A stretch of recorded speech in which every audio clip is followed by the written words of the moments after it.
오늘 말씀은 마태복음 8장 14절에서 17절까지 말씀을 같이 봉독하겠습니다. 예수께서 베드로의 집에 들어가사 그의 장모가 열병으로 앓아누운 것을 보시고 그의 손을 만지시니 열병이 떠나가고 여인이 일어나서 예수께 수종들더라. 저물매 사람들이 귀신 들린 자를 많이 데리고 예수께 오거늘 예수께서 말씀으로 귀신들을 쫓아내시고 병든 자들을 다 고치시니 이는 선지자 이사야를 통하여 하신 말씀에 우리의 연약한 것을 친히 담당하시고 병을 짊어지셨다 함을 이루려 하심이더라. 아멘. 오늘 우리가 여기서 살펴보길 원하는 것은 17절에 있는 말씀. 이사야를 통해서 말씀하신 것은 예수 그리스도께서 우리의 연약함을 친히 담당하시고 병을 짊어지셨다 함을 이루려고 하심이라. 이 모든 질병이 예수님 앞에 나올 때마다 나음을 입은 것들은 우리의 연약함, 육체가 갖고 있는 연약함을 예수님께서 그 몸에 담당하셨다라는 것을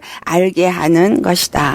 이 말씀이 우리에게 오늘 믿음이 되시기를 바랍니다. 우리가 연약합니다. 근데 사람들은 예수를 믿으면 뭔가 내가 대단한 사람이 되려고 노력을 해요. 믿는 사람이니까, 믿음의 사람이니까 이것도 이기고 저것도 이기고 이것도 잘 견디고 저것도 잘 견디고 굉장히 갑자기 의로운 신이 된 것 같이 되려고 노력을 합니다. 아닙니다. 주님은 우리를 보실 때 우리 자체가 연약하고 우리 자체가 보잘것없고 우리 자체가 아무런 능력이 없는 자라는 거를 잘 아십니다. 그러한 우리의 연약함을 전제로 하고 우리가 예수님 앞에 나아가는 것입니다. 이사야서 53장 5절 말씀을 한번 찾아보세요. 우리 잘 아시는 말씀입니다. 이것을 듣고 그냥 건성으로 그렇구나 라고 지나가지 마시기 바랍니다. 이것이 여러분의 마음속에 새겨져서 정말 내 믿음이 되어질 수 있기를 바랍니다. 이사야서 53장 5절 말씀 우리 한 절 봉독하도록 하겠습니다. 같이 찾으셨으면 봉독합니다. 그가 찔림은 우리의 허물 때문이요 그가 상함은 우리의 죄악을 인함이라. 그가 징계를 받음으로 우리가 평화를 누리고 그가 채찍에 맞음으로 우리가 나음을 입었도다. 우리의 원죄를 없애주시고 우리의 마음의 본죄도 없애주시고 우리가 짓는 자범죄도 다 없애주시기 위해서 그가 찔리셨다라는 거예요. 그러니까 내가 그 죄를 어떠한 부족함으로 인해서 얻어진 죄의 마음으로 짓는 죄 생각으로 짓는 죄 다 그분이 담당하셨다라는 거예요. 또한 그가 상함은 그 옆구리가 상하시고 몸이 상하시게 된 거는 우리의 죄악 때문이다. 우리가 죄를 짓고 그 죄악이 우리 안에서 넘쳐나요. 그렇죠? 우리 혼적으로 감정적으로 우리가 얼마나 하나님 앞에 악한 것을 나타내고 있습니까? 사람이 늙어서 어린아이로 돌아간다 이런 얘기를 하죠. 나이 드신 분일수록 본성이 더욱더 드러나서 그 본성이 철저하게 드러나. 그래가지고 자기 의가 얼마나 강한지 고집은 또 얼마나 세신지 자기중심적인 것은 너무나 더 말할 나위도 없고 당신이 원하는 대로 되어져야 되는 것. 그것이 바로 우리의 본성이라는 것을 아이나 나이 드신 분 어른 그 할머니 할아버지들을 보면 느낄 수 있습니다. 이성보다 본성이 더 주장하죠. 그래서 우리 안에 얼마나 죄악된 것들이 있는지를 나타내는데 그것을 위해서도 예수님께서 그 옆구리를 상하시고 물과 피를 흘리셔서 우리로 하여금 그 물과 피로 거듭난 자가 되게 하여 주셨다라는 거예요. 이 땅에서 정말 사람들한테 침뱉음을 당하고 징계를 받은 그런 모든 것들은 우리가 평화를 누린다. 우리 마음에 평강을 주시기 위해서다라는 사실이에요. 마지막으로 그가 채찍을 맞으면 우리가 육체의 연약함을 그 육체에 살이 찢기시고 그 육체가 찢어지면서 우리 육체가 찢어지는 고통을 당하는 그 육체의 연약함 질병에서부터 나음을 얻게 하기 위해서 채찍을 맞으셨다는 거예요. 이 모든 것이 우리의 연약함입니다. 영적으로 연약하고 혼적으로 연약하고 육체가 연약해서 정말 하나님 앞에 너무너무 부족할 수밖에 없는 자인 우리를 예수님이 그 몸에 다 담당하고 십자가에 못 박아갔기 때문에 우리가 믿는 믿음으로 예수님만 믿고 그 안에 거하는 있는 자라면 육체의 질병도 나을 수 있고 혼적인 그런 감정적인 죄악의 사람도 변화를 받아서 변할 수 있고 영적으로는 더더군다나 하나님의 영의 지배를 받는 신령한 그리스도의 사람이 되어질 수 있다라는 거예요. 이것이 믿음의 결과입니다. 내가 믿는다면 영혼, 몸이 하나님 안에서 구원을 받아야지만 되는 것입니다. 그래서 거기 같은 이사야서 53장 우리 11절 12절 말씀을 찾아서 우리 함께 봉독하겠습니다. 함께 이사야서 53장 11절 12절 말씀 같이 봉독합니다. 그가 자기 영혼에 수고한 것을 보고 만족하게 여길 것이라. 나의 의로운 종이 자기 지식으로 많은 사람을 의롭게 하여 또 그들의 죄악을 친히 담당하리로다. 그러므로 내가 그에게 존귀한 자와 함께 몫을 받게 하려 강한 자와 함께 탈취한 것을 나누게 하리니 이는 그가 자기 영혼을 버려 사망에 이르게 하며 범죄자 중 하나로 헤아림을 받았음이니라. 그러나 그가 많은 사람의 죄를 담당하여 범죄자를 위하여 기도하였느니라. 아멘. 예수님이 땅에 오셔서 수고하셨어요. 의로운 종이지만 많은 사람들을 위해서 많은 사람을 의롭게 하기 위해서 그가 친히 그 십자가에서 그 죄악을 담당하셨어요. 그래서 그 안에서 우리가 존귀하게 되었다. 존귀한 자의 몫을 갖게 하여 주셨다라는 것을 말씀하고 있습니다. 자기 영혼을 버려서 사망에 이르게 하고 범죄자 중에 하나로 헤아리심을 받은 것은 그로 말미암아 많은 사람의 죄를 담당하여서 우리 범죄자들이 그 죄악 가운데서 고통하지 않고 그 죄의 값을 지불하지 않게 하기 위해서 예수님이 십자가에서 그 모든 것을 짊어지셨다.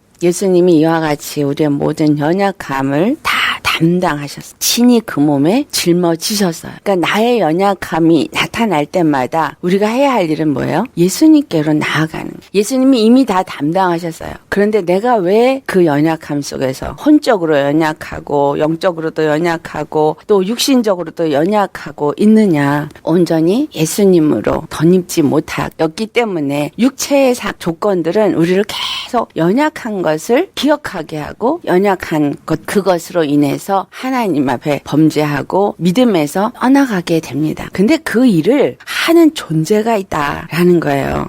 마태복음 10장 1절을 가보면 예수께서 제자들을 불러서 더러운 귀신을 쫓아내면 모든 병과 모든 악한 것을 고치는 권능을 주셨다라고 기록이 되어져 있어요. 예수님이 이 땅에 오셔서 오늘 읽은 말씀이 뭐예요? 말씀으로 귀신을 쫓아내시고 병든 자들을 다 고치셨다. 자, 베드로의 장모는 가가지고 누워있는 걸 보고 손을 만지시니까 그에게 있던 열병이 떠나가고 그가 그냥 바로 일어나서 예수님을 시종을 들었다. 여기서는 보이지 아니하고 정확하게 기록되어져 있지 않지만 어둠의 권세 아래 있는 베드로의 장모나 또는 귀신 들린 자나 병든 자들, 연약한 자들에게 오셔서 예수님이 그 어두움의 권세를 내어 쫓아주셨다라는 그분이 어떤 권세이기 때문에 그분은 바로 빛의 권세, 바로 생명의 권세이기 때문에 그것을 쫓아내어 주셨다라는 거예요. 이것을 다른 말로 표현하면 나라 임없이며와 같은 뜻이에요. 어둠의 나라가 임해서 어두움의 생각이 내 생각을 지배하고 어두움의 권세가 내 육체를 지배하고 어두움의 영이 내 영을 지배할 때 예수님이 들어오시면 천국이 임하는 것이고 하나님의 나라가 임함으로 말미암아 내 영 안에 있는 어둠의 영이 떠나가고 내 혼에 지배하고 있던 어둠의 권세가 떠나가고 내 육체를 잡고 있었던 그 어둠의 그림자들이 떠나가게 되어진다라는 거. 이것은 완전한 권세의 변화예요. 나라의 지배권의 변화예요. 죄와 사망의 어두움의 권세 아래 놓여있던 자가 예수 그리스도의 그 빛의 생명의 권세의 역사로 말미암아서 자유함을 얻고 구원함을 얻게 되어진 것을 나타내는 것입니다. 곧 하나님의 나라가 임한 것이고 하나님의 권세가 임한 것이다 라는 사실이에요. 그 제자들에게도 이 똑같은 권세를 주고 그래서 더러운 귀신을 쫓아내고 모든 병과 모든 악한 것을 고칠 수 있는 권능을 주셨다라는 얘기는 그들이 예수의 이름의 권세와 그 나라의 백성이 되어진 것을 말하고 있습니다. 자, 내가 예수를 믿어요. 나 오늘 예수 믿는 사람입니다. 이 성경에 지금 예수님이 오셔서 말씀으로 귀신을 쫓아내어지고 각종 병든 자들을 다 고치실 수 있었던 것은 하나님의 나라가 그에게 임했기 때문이에요. 그 권세가 임했기 때문. 근데 이것을 오늘 예수 믿는 우리에게도 주셨다라는 거예요. 그러면 어둠의 영이 들어와서 내 생각을 지배하고 있고 나를 근심과 걱정을 하게 하는 것은 내가 그 어둠의 영을 용납하고 받아들인 거예요. 오늘 내가 예수님을 믿는다고 하면서 왜 어둠의 영이 들어와서 그 죄와 사망의 법에 내가 다시 놓이게 그것을 용납하느냐라는 거예요. 믿음의 사람이라면 육체의 생각은 하나님과 원수가 된다고 분명히 말씀했죠. 육체의 생각은 하나님과 원수가 되고 영의 생각은 우리에게 생명과 평안이라고 얘기를 했기 때문에 우리는 절대적으로 육체의 생각은 잘라버려야 되고 영의 생각을 하는 믿음의 사람이 되어야 합니다. 영의 생각을 할 때 생명과 평안이 온다라는 것은 하나님의 나라가 임하기 때문에 하나님의 생명과 하나님의 평안이 우리 가운데 임한다라는 거예요. 육체의 생각을 하면 마귀가 찾아오는 거예요. 여기서 귀신을 쫓아냈다라는 얘기를 해요. 한국 사람들 되게 귀신 그러면은 머리 풀고 하얀 소복 입고 뭐 이렇게 이상한 그런 걸 형상을 생각해요. 근데 한국말로 귀신이라고 번역된 건 영어로는 unclean spirit, 더러운 영이다라는 거예요. 더러운 영. 다시 말하면 마귀 사단의 수하들이 귀신의 영이에요. 마귀가 하나님이 주권자인 것처럼 똑같이 어둠의 권세의 주권자로서 자기의 부리는 수하들이 있습니다. 그 수하들이 귀신의 영이에요. 다른 말로 하면 더러운 영. 그런데 이 더러운 영들에게 각각 맡겨진 일에 따라서 이름이 있어요. 그 이름이 정사, 권세 또는 고집, 미움, 원망, 그 다음에 뭐 불안, 초조, 근심, 이게 다 영들의 이름이에요. 무슨 말이냐 하면 어둠의 영이 마귀가 지시하는 대로 근심을 집어넣어 줄 때는 뭐냐? 근심의 영이 들어온 거예요. 어디에 들어왔어요? 내 안에. 어떤 목사님이 그런 얘기를 하시더라고요. 아니 우리가 예수님을 믿고 하나님의 성전이 됐는데 어떻게 더러운 귀신이 우리 안에 들어올 수 있느냐? 그렇게 말을 해요. 물론 하나님의 성전이 되어지고 물론 하나님의 나라가 우리 안에 임해서 하나님의 주권 안에서 우리가 산다면 귀신의 영은 절대로 들어올 수 없어요. 더러운 영이 어디 감히 들어와요? 빛이 있는 곳에 어둠이 들어올 수 있던가요? 절대 못 들어오잖아요. 우리가 불을 켜면 여기 어둠은 절대 있을 수가 없어요. 낮이 오면 밤이 절대로 있을 수가 없어요. 이게 우리에게 가르쳐주는 진리예요. 빛이 있는 곳에 어둠은 침범 못해요. 근데 어둠의 빛이 침범할 수 있어요, 없어요? 있어요. 깜깜한 어둠 속에 플래시라이트를 딱 켜면 그냥 밝아져요, 그것은. 깜깜한 어둠에 불을 켜면 환해져 버려요. 빛은 어둠을 침범할 수 있어요. 하지만 어둠은 빛을 절대로 침범할 수 없습니다. 정말 우리가 하나님의 성전이 되고 정말 하나님의 나라가 내 안에 임했다면 이 어둠의 영이 들어올 수 없어요. 근데 어떨 때 들어올까? 우리가 근심이라는 것을 할 때는 근심은 어디에서부터 유발되어져요? 내가 육적인 생각을 할 때 생겨져요. 육적인 생각을 하고 육적인 눈으로 육적인 내 상황을 돌아보면서 그거를 근심할 때는 근심의 영이 들어오고 걱정할 땐 걱정의 영이 들어오고 불안해하면 불안의 영이 들어와요. 누가 용납한 거예요? 내가 용납한 거예요. 내가 문을 열어준 거예요. 내 생각에 문을 열어주고 내 마음에 문을 열어준 거예요. 아니 예수님한테는 문도 잘 열어주지도 않으면서 왜 그렇게 더러운 영한테는 문을 잘 열어주냐 이 말이에요. 믿으라. 내가 네 안에 들어가서 내가 너와 함께 있겠다 할 때는 믿지 않고 열어주지도 않고 꽉 닫아두고 왜 그런 더러운 것들은 그렇게 쉽게 잘 열어주냐 이거예요. 그러니까 사도 바울이 그런 거예요. 어떻게 그렇게 너희들은 쉽게 다른 복음들을 그렇게 잘 또 받아들이느냐. 여기서 말하는 귀신의 역사는 우리가 생각할 때 미친 여자, 정말 이상하게 완전히 돌아서 귀신 들렸다고 생각하는 그런 사람들만 쫓았다라고 생각해요. 우리 안에 있는 근심과 걱정과 두려움과 염려와 아니면은 뭐 죽고 싶은 생각 이런 거 우울증 그냥 생각도 마음도 몸도 다 쳐져서 아무것도 하고 싶지 않고 다 자포자기하는 심령이 되어진 거 이거 다 뭐냐면 바로 이 더러운 영에 지배받은 거예요. 아무것도 할 기운도 없고 하고 싶지 않은 거는 묶여버린 거예요. 완전히 체적으로도 의학적으로도 신경을 너무 쓰면 이 신경이 막혀버려서 점점 몸이 굳어져 버린다고 합니다. 그래서 움직일 힘이 이 신경이 힘이 없어지니까 팔도 안 움직이고 다리도 안 움직여지는 거예요. 중풍병자만 못 움직이는 것이 아니라 이런 신경들이 점점 너무 써가지고 신경이 마비가 되어지면 그것이 소통이 잘 안 돼서 몸의 기력을 잃어버리고 힘을 잃어버리고 그래서 마음도 낙심될 때 육체도 낙심이 되어지는 정신적인 생각이 육체적인 것까지 다 지배하게 되어지게 됩니다. 이것이 우리 사람이에요. 마귀인 귀신은 우리 생각을 차고 들어와서 그 다음에 마음에까지 자리 잡아서 이 마음이 그것으로 근심하게 되어지면 신경을 많이 써서 신경이 극도로 쇠약해지고 굳어져서 점점 육체도 움직일 힘이 없어지는 거예요. 우울증이 심하면 나중에는 방콕해요. 사람 만나기도 싫고 바깥에 나가기도 싫고 그리고 살기도 싫고 먹기도 싫어. 결국은 파이널 나중에는 자살합니다. 이것이 전부 악한 영이 점점 진보해서 결국은 사람을 죽게까지 만드는 거예요. 이게 뭐예요? 귀신이 쫓아 들어와서 하나님의 사람을 지배해버린 거예요. 아니 교회 다니는 사람이 왜 자살을 합니까? 하나님의 종이라고 한 사람이 왜 자살을 해요? 그것은 무엇인가 문을 열어줬기 때문에 들어왔고 그 들어온 것이 점점 내 안에 털을 잡고 커져서 결국은 자살하는 데까지 가게 된 거예요. 그건 남의 얘기 아니에요. 내 얘기도 될 수 있는 거예요. 나도 악한 것이 나에게 들어와서 영납하려고 할 때 그거를 하나하나 용납하면 점점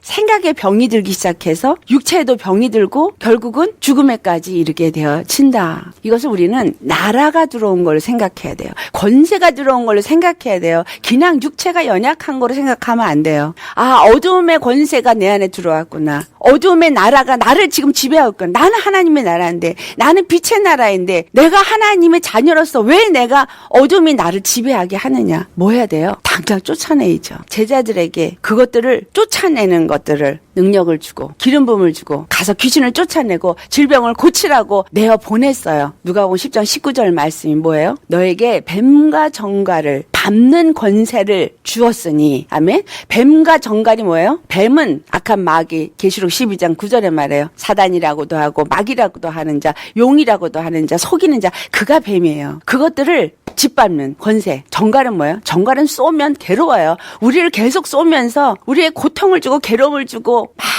힘들게 만드는 거. 이런 것들을 짓밟는 권세를 예수님께서 주셨다라는 거예요. 그 권세를 가진 제자들이 나가서 그거를 하고 와서 우리가 가서 귀신을 쫓았나이다. 너무 기뻐해서 하니까 뭐라 그래요? 누가복음 10장 20절 말씀에 제가 봉독해 드리겠습니다. 귀신들이 너에게서 항복하는 것으로 기뻐하지 말고 너희 이름이 하늘에 기록된 것을 기뻐하라. 귀신들이 항복하는 것을 기뻐하지 말고 네 이름이 하늘에, 다시 말하면 네가 하나님의 나라에 들어간 것, 네가 하나님의 자녀가 된 것, 그것을 기뻐해라 이 말이에요. 입으로만 하나님의 자녀예요, 나는 하나님의 백성이에요 라고 한다고 하나님의 백성이요, 하나님의 나라가 되어진 게 아니에요. 내 이름이 하늘나라에 기록되어진 그 증거가 뭐냐면 바로 이 악한 영들을 내가 쫓을 때, 쫓겨나가는 것을 볼 때, 아, 내 이름이 하늘에 기록됐구나, 내가 하나님의 나라에 속한 자구나, 그 권세를 내가 가진 자구나, 이게 증표예요. 내가 힘들 때, 내가 괴로울 때 뭐 해야 돼요? 그럼 예수의 이름으로 쫓아내야 돼요. 아멘? 나 힘들어. 나 죽겠어. 그거는 지는 거예요. 지는 거. 주님이 어떻게 하셨다 했어요? 다 담당하셨다. 나의 모든 연약함을 다 담당하셨어요. 그냥 종이가 남아서 기록된 게 아니에요. 이 성경 말씀은 하나님이 이루신 일을 기록한 거예요. 예수님이 십자가에서 죽으시고 부활하시면서 다 십자가에 못 박았다고 말씀하셨어요. 이걸 내가 믿느냐, 믿는 믿음을 가졌느냐라는 거예요. 사단은 우리 안에 속이는 자라 그래서 속이고 있어요. 이래서 힘들고 저래서 나는 안 되고 계속 우리를 연약한 가운데로 끌어내리고 있어요. 이게 속이는 거예요. 이게 사단의 영이 우리를 속이는 거예요. 근데 하나님 뭐라 그랬어요? 내가 너에게 능력을 줬다. 내가 이 모든 것을 담당했다. 왜? 너로 존귀한 자의 영광을 누리게 하기 위해서. 그렇다면 내가 존귀한 자의 영광을 누려야죠. 그 다음에 우리가 또 돌아볼 것. 여기서 지금 질병을 낫게 하고 귀신을 쫓아내는 것. 이것이 어떤 질병과 귀신을 쫓아내는 그것만 생각을 하시는데. 자, 이 땅에 지금 예수 믿는다고 하는 사람들 가운데 하나님의 사람인 것처럼 귀신이 역사하고 있는 것을 쫓고 있는 믿음의 사람들이 많이 있습니다. 계시록 16장 14절을 가보면 귀신의 영이 이적을 행한다라고 말하고 있어요.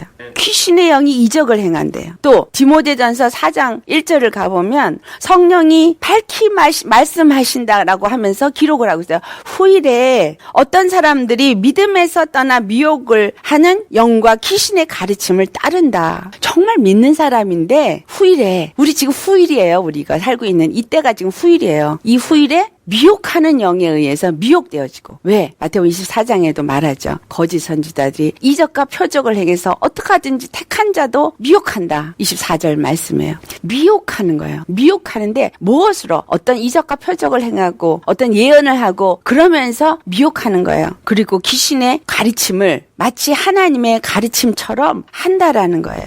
우리 고린도후서 11장 14절 이후로 보면은 이것이 이상한 일이 아니래요. 사단도 자기를 광명의 천사로 가장한다고 기록하고 있거든요. 사단이 광명의 천사로 가장한다는 얘기는 마치 하나님의 종인 것처럼 가장한다 이 말이에요. 그래서 귀신의 가르침을 쫓고 귀신이 미혹하는 그것을 따라서 미혹되어진다. 오늘 한국에 오늘날 예언하는 사람들이 참 많이 참 부흥하고 있어요. 어떤 능력을 행한다 또는 예언을 한다. 그럼 예언하는 사람들한테 가서 머리 숙이고 그냥 그 예언 받는다고 하는데 예언 받는 게 아니라 전부 뭐냐면 점쟁이 앞에 간 거하고 똑같아요. 아유 우리 남편이 사업을 하면은 뭐 어떤 걸 하면은 될까요? 이거를 하는 게 좋을까요? 저걸 하는 게 좋을까요? 우리 아이가 정말 대학교를 가는데 이번에 잘 갈 수 있게 기도해 주세요. 이건 점쟁이 앞에 가서 점치는 거하고 다른 거 하나도 없어요. 예수님을 점쟁이로밖에 취급 안 해요. 그것을 예언이라는 단어를 사용해서 하나님의 종이라는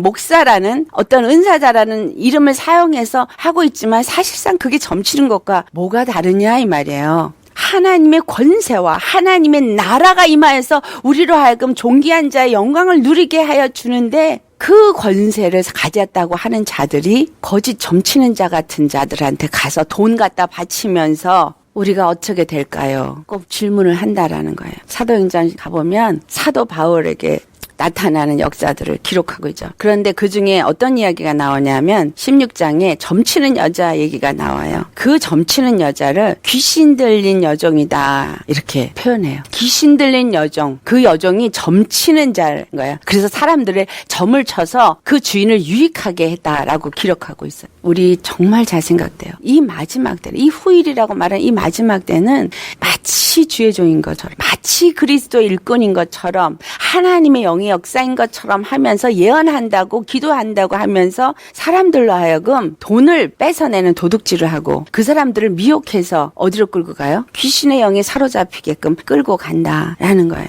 이거를 뭐라 그래요? 귀신의 잔과 하나님의 잔을 겸하여 마시는 것이라고 사도 바울이 말합니다. 고린도서 10장 20절에서부터 21절에 나오는 말씀이에요. 이방인이 제사하는 것은 귀신에게 제사하는 것이다. 자, 이방인이 귀신에게 제사하는 이유는 뭐예요? 조상들에게 절하는 이유는 조상들로 하여금 우리를 잘 돌봐 주시옵소서라고 절하는 거예요. 오늘날 우리가 예수님 앞에 나아가서 헌금을 들여가면서 기도할 때 예수님 나를 잘 돌봐 주시옵소서, 우리 가정을 돌봐 주시옵소서, 우리 사업을 돌봐 주시옵소서, 우리 자녀를 돌봐 주시옵소서, 이런 식으로 귀신에게 절하듯이 빌고 있는 복을 얻기 위해서, 육체의 복을 얻기 위해서 비는 신앙인이라면 그는 온전한 믿음의 사람이 아니다라는 거예요. 분명히 말합니다. 귀신의 잔과 주의 잔을 겸하여 섬길 수 없고 귀신의 식탁과 주의 식탁을 겸하여 참여할 수 없다. 이 말은 뭐예요? 양식을 먹는 걸 말해요. 우리가 하나님의 말씀을 먹었으면 하나님의 말씀이 내 생각과 마음을 지배하게끔 하여야 되는 거예요. 내가 하나님의 말씀을 듣는다고 하면서 하나님의 말씀이 내 생각과 마음을 지배하게 하는 게 아니라 또 이 육체의 생각이 내 생각과 마음을 지배해서 귀신이 나를 주장하도록 하는 거, 이 두 가지는 절대 겸할 수가 없다. 다른 말로 하나님과 재물을 겸하여 섬길 수 없다는 말과 같은 이야기입니다. 내가 정말 예수 믿는 사람이라면 귀신을 내어 쫓고 하나님이 나를 존귀한 자의 영광을 누리게 하기 위해서 십자가에서 죽기까지 나를 사랑하신 그 십자가의 은혜를 붙잡아야죠. 그리고 그것으로 이겨야죠. 물리쳐야죠. 예수님이 여기 와서 이 베드로 장모의 열병을 쫓아낸 거가 바로 그 나라가 임한 것이고, 예수님이 오셔서 이와 같이 말씀으로 귀신들을 쫓아내고 병든 자를 고치는 것은 바로 우리에게 이 능력이 오면, 하나님의 나라가 임하면 이와 같은 것들이 아무것도 아닌 것처럼, 마치 어두움 가운데 빛이 불을 켜면 환하게 되는 것처럼 이와 같이 큰 주님의 나라가 너희 안에 임하면, 내가 너희와 함께함으로, 내 권세가 너희와 함께함으로 이러한 어둠의 영에 너희는 더 이상 그냥 지배받지 않는 자가 되어진다는 하나님의 구원을 우리에게 말씀하여 주는 것입니다. 오늘 내가 예수 믿습니까? 어떤 믿음을 갖고 있습니까? 그러면 하나님의 구원을 맛보는 자가 되어야죠. 하나님의 권세를 사용할 줄 아는 자가 되어야죠. 이것을 우리가 영적 전쟁이라고 표현합니다. 싸워야 되는 거예요. 칼을 줬는데 그 칼을 칼집에 꽂고 가만히 있다면 다른 사람이 칼로 나를 찔러 죽이죠. 오늘 예수 믿는 많은 사람들이 그와 같은 믿음을 갖고 있어요. 마귀 귀신들이 와가지고 나를 갖다가 찌르고 피를 흘리고 막 괴롭히는데 그냥 하고 그냥 당해요. 예수님이 주신 권세는 어디 있습니까? 예수님을 믿는다는 믿음은 어디 있습니까? 예수님이 십자가에서 죽으시고 부활하시면서 준 그 생명은 어디 있느냐라는 거예요. 말로만 믿습니다가 아니라 그 권세를 사용하는 자가 되라. 아멘. 절대로 이 악한 영들이 우리에게 들어와서 우리를 지배할 수 없도록 그 권세를, 그 권세가 있다면 그냥 쫓겨나간다. 그냥 떠나가는 거예요. 예수님이 그냥 가 하니까 그냥 갔잖아요. 우리 어저께 얘기할 때 말씀만 하시옵소서 그리하면 낫겠나이다. 그 즉시로 믿음이 낫게 했다. 이것은 그냥 기록된 것이 아니라 오늘날 제자들에게 그 능력을 주었다고 말씀하신 것처럼 우리에게도 동일한 그 능력을 주셨기 때문에 우리도 그 이름으로 쫓아내면, 우리도 그 이름으로 명령하면 다 떠나간다라는 거. 중요한 건 내 안에 그 권세를 가진 믿음을 갖고 있느냐, 내가 그 나라에 속한 자이냐라는 거예요. 믿고 명령하시고 권세를 사용하셔서 우리는 하나님의 구원을 맛보는 자 되시기 바랍니다. 그 구원을 나타내시길 바랍니다. 그럴 때 우리에게서부터 예수님이 영광을 받으시는 예배가 되는 것입니다. 손뼉치고 찬송 부르고 성금하고 말씀 듣는 거, 그걸 예배라고 생각하지 마세요. 예배는 하나님 앞에 영광 돌리는 게 예배입니다. 말씀을 들었으면 그 다음엔 그 영광을 돌려야죠. 그 영광은 바로 하나님의 구원입니다. 그분은 구원자십니다. 우리의 구원이라는 걸 나타내시길 원하시고 그걸 나타내기 위해서 오늘도 예수 이름으로 일하시길 원하신다라는 사실이에요. 아멘. 우리 예수 이름으로 승리하시기를 축원합니다.